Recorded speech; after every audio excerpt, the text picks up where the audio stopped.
হয়তো এখানে বসে সুন্দর সুন্দর কথা বলছি, কেউ হয়তো সরকার পরিচালনার ক্ষেত্রে নানা অ্যাডভাইস করছি, কেউ হয়তো কোনো কোনো জায়গায় যাওয়ার জন্য একটা সুপ্ত বাসনা লালন করছি, কেউ কেউ হয়তো কোনো জায়গায় গিয়ে আমরা খুব টোটোকল নিয়ে খুব ভালোভাবে থাকছি, নানা ধরনের বয়ান দিচ্ছি। কিন্তু যে মানুষটি আমি দেখেছি তার দুটি পা ছিন্ন ভিন্ন, রক্তে এখনো রক্ত জমাট হয়ে আছে, শরীর থেকে দুটি পা আলাদা হয়ে গিয়েছে, উপর হয়ে শুয়ে তারপর একটা স্বস্তির হাসি হেসে বলছে, ভাই ইয়েস উই মেড ইট, হ্যাঁ ভাই আমরা এটি বাংলাদেশে আমরা এটি রচনা করতে পেরেছি। তো এই যে এখনো সে তার দুটি পা বিচ্ছিন্ন শরীর থেকে গুলি, এখনো আপনি চিন্তা করেন কবে এই বিপ্লবটি সাধিত হয়েছে, এখনো সে ওই হাসপাতালে আছে, তারপরও সে স্বস্তির হাসি হাসছে, বিজয়ের হাসি হাসছে। তো এই দেশে কিভাবে সম্ভব যে একটা ফেসিবাদের এরকম উত্থান ঘটতে পারে? এটি অসম্ভব। হয়তো একটু সময় লেগেছে, কিন্তু এদেশের মানুষ তাদের রক্ত দিয়ে তাদের সর্বোচ্চ বাজি রেখে এই ফ্যাসিস্টকে পালাতে বাধ্য করেছে। যারা সরকারে আছেন, আমি বিভিন্ন পর্যায়ে প্রধান উপদেষ্টা থেকে শুরু করে আমার সৌভাগ্য সকলের সাথে আমার ইন্টারাকশনের সুযোগ হয়েছে, আমি বলেছি, এবং ওনারাও কিন্তু আপনাদেরও সৌভাগ্য যে বাংলাদেশের একজন নোবেল লরিয়েটকে আপনারা সরকার প্রধান হিসেবে এই দেশে পেয়েছেন, প্রফেসর মোহাম্মদ ইউনূস, যার নামের সঙ্গে সঙ্গে তার নামের সাথে আমরাও আলোকিত হই। আমরা যখন বাইরে বিভিন্ন জায়গায় যাই তখন তাকে যখন আমরা বলি যে প্রফেসর ইউনূস বাংলাদেশের সরকারের দায়িত্ব নিয়েছেন, তো সবাই অন্য বিদেশি বন্ধুরাও তারা স্বস্তি প্রকাশ করেন।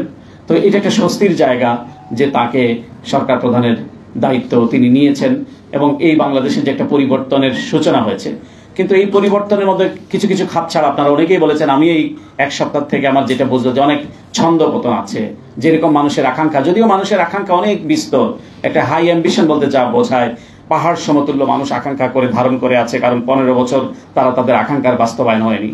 কিন্তু মিনিমাম যাতে সবকিছুই যাতে মিনিমামটা অন্তত যাতে অ্যাড্রেস করা হয়, সেটি আমরা সবাইকে বলেছি যে, এবং ক্যাটাগরিক্যালি যে প্রবলেমটা কোথায় এবং সলভটা কোথায়। আপনারাও আমি মনে করি যে যারা সাংবাদিক নেতৃবৃন্দ আছেন তাদের আরো বেশি ইন্টারাকশন করা উচিত, এবং যারা সিভিল সোসাইটি নেতৃবৃন্দ আছেন, পলিটিক্যাল পার্টিজ আছেন, তাদের সরাসরি আমার মনে হয় যে বিভিন্ন ইস্যুতে ক্যাটাগরিক্যালি যেই প্রবলেমগুলি আপনারা মনে করছেন সেগুলি পাবলিকলি তো বললেন, কিন্তু প্রাইভেটলিও আপনারা আমার মনে হয় চিফ অ্যাডভাইজার থেকে শুরু করে ওনারা কিন্তু খুব বেশি যেমন কঠিন না যে ওনাদের অ্যাক্সেস পাওয়া যায় না বা বলা যায় না, আমি অন্তত এটা মনে করি না।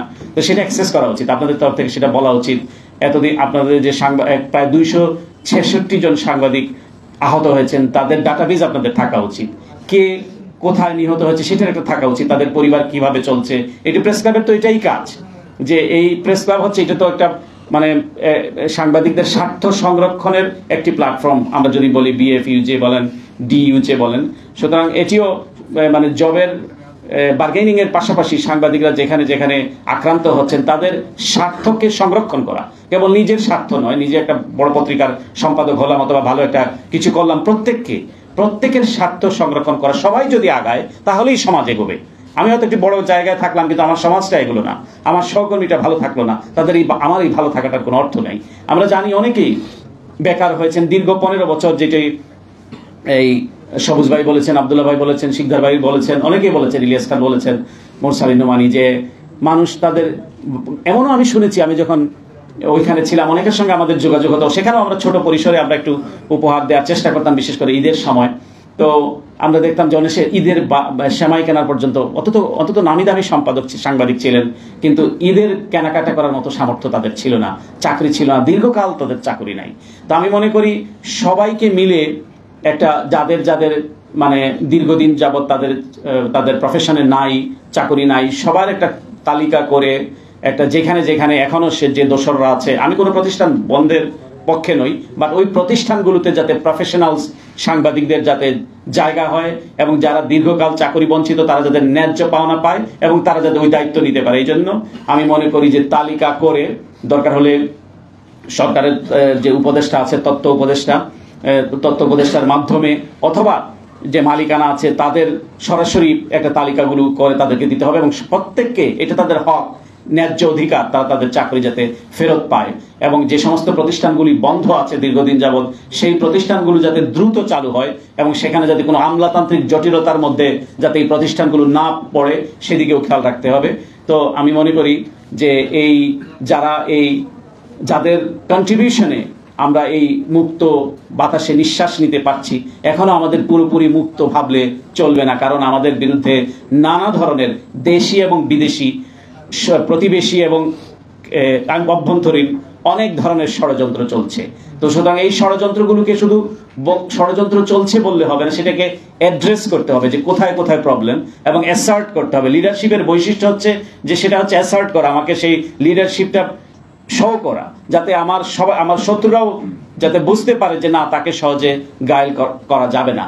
তো সুতরাং আমি মনে করি এইগুলো আপনাদেরও আমাদেরও, আমরা যদি শুধু মনে করি যে সরকার সব কাজগুলি করবে, আমাদের প্রত্যেকেরই দায়িত্ব আছে। আর সাংবাদিক মাত্রই তো দায়িত্ব অনেক বেশি, আমাদের নিজেদেরকেও অনেক ক্ষেত্রে সামনে এগিয়ে আসতে হবে, দায়িত্ব নিতে হবে। আমি মনে করি না কোনো ভূমিকা রাখার ক্ষেত্রে, বিশেষ করে সমাজ বিনির্মাণের ক্ষেত্রে, সুস্থ স্বাভাবিক পরিবেশ তৈরি করার ক্ষেত্রে কোনো পদ পদবীর প্রয়োজন আছে বলে আমি মনে করি না।